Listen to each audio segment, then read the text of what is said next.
Hi guys, I'm Rex King. Welcome back to another episode of From the Archive. Today I'm finishing up talking about Alan Arkin's best performances with The Heart is a Lonely Hunter.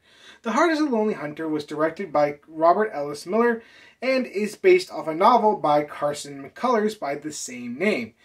It was released in 1968 and did really well at the box office both financially and with critics. It actually earned Alan Arkin a nomination for Best Actor in a Leading Role. The film centers around John Singer, played by Alan Arkin, who is a deaf mute.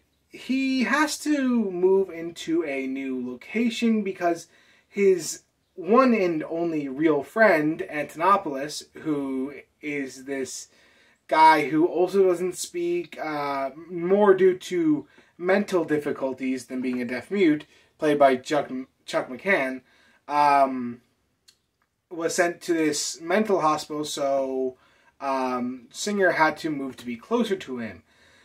And basically the film follows Singer as he interacts with many different people in this newish area, including Mick, played by Sandra Locke, who is the daughter of the people who own the room where he is staying. And basically it's about dealing with loneliness and how loneliness takes many different forms.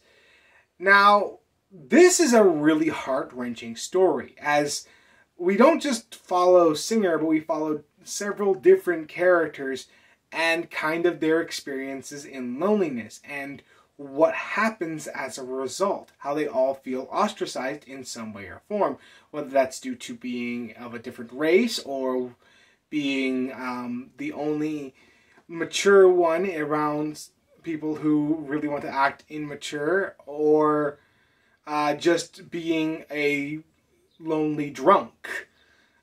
In Singer's case, he is a deaf mute, so he always has felt ostracized from society as he can't hear or speak, so he doesn't really get to experience life the way everyone else does, and he can't really get along with everyone else as they're just don't understand what he's going through. They all see him and react differently because of him being a deaf mute. Either they are completely put off by the fact and actually consider him to be inferior to them, or they really don't see him as potentially being lonely. The only person in the film who really sees him is Mick, but he still feels ostracized from her as she hears and has like this thing for music that he can't quite grasp and understand as he cannot hear music. The characters are really well written and really well developed and help propel the story to new heights. We're able to get to know a bunch of different characters, and in doing so, everyone will have a character that they can latch onto and understand.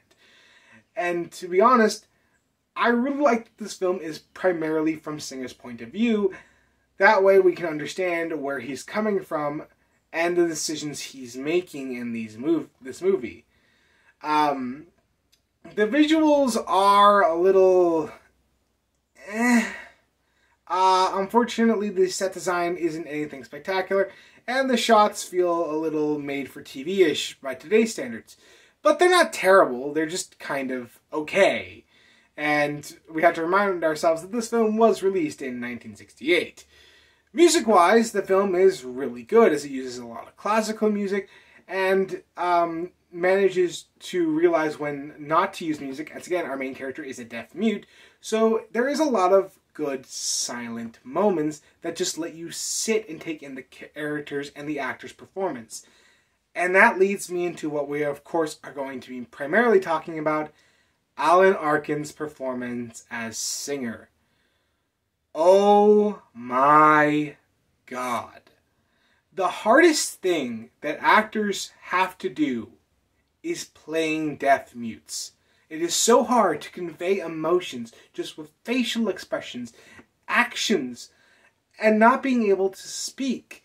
It is something that we take hugely for granted as human society and don't realize how hard it is to convey such depth with just simple facial expressions. And Alan Arkin does it so well. He conveys such emotional length and depth with his performance as Singer. You feel for this guy whenever he's on screen, whenever he's feeling lonely. And you really understand where he's coming from. Even though he's interacting with people, he still feels like he's not with them. He still feels alone. And by the end of the movie, you really feel hurt when the character makes the ultimate decision. I am not going to spoil it because I do think you should watch this movie. For Alan Arkin's performance alone, this shows why he was such a good actor. Why it is so sad that we will never be able to see another performance from him. Luckily, we have movies like The Heart is a Lonely Hunter to remind us how great a talent he was. I really recommend this film. I love it. Now, is this film a buy, stream, or avoid altogether? Now, here's the only problem. I could not find a Blu-ray copy, and the DVD has no special features, so normally I would say this is a stream, but this film is so good, you need to own a copy.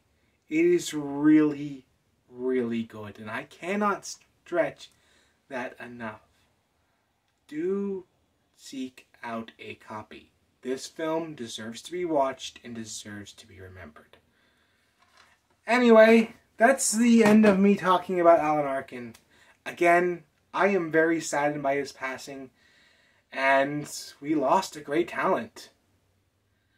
Later on this week, I will be releasing that Dredd review that I announced a couple weeks ago.